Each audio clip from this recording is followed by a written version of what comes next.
Comhoibriú an Phobail. Pictiúr a haon. I Pictiúr a haon feicimid beirt chalíní I dteannta a chéile ar shráid shrualaithe. Tá an áit bónus cionn, tá na boscaí brúscar ag cur Comhoibriú agus tá brúscar caite ar fud na háite. Deir mára go bhfuil cuma dhéisteanach ar an tráid agus éon tíon siobháin le. Caithfear feabhas a chur ar chuma na háite gan dabht. Pictiúr a dó. An lád ar gcionn a gcraíonn móra cruinniú comhairle an Phobail chun an aib a phlé. Cuireann sí béim ar cháchtach na timpeallachta agus ar na dúilgis atá ortha mar shaoránaigh. Beartaíonn siad go ndéanfar glantacha an poiblí ag an deireadh seachtaine.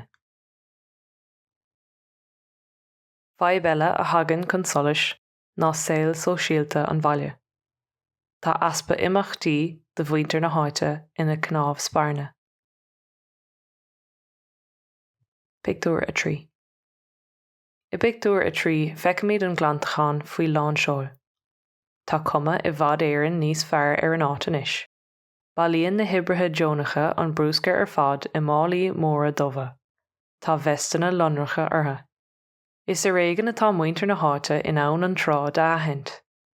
Mar a deir an seanachal, ní neart go cur le chéile. Pictiúr a ceathair.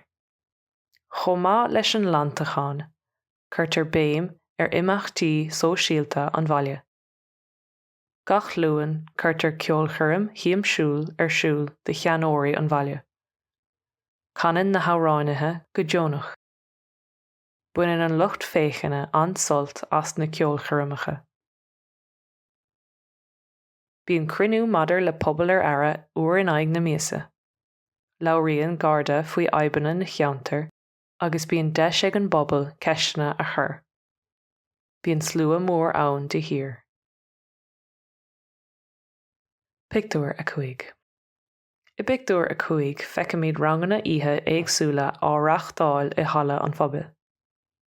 Bíonn ranganna cócaireachta, ranganna riamhaireachta agus ranganna gariadóireachta fiú ar siúl. Is áis iontach é halla an Phobail.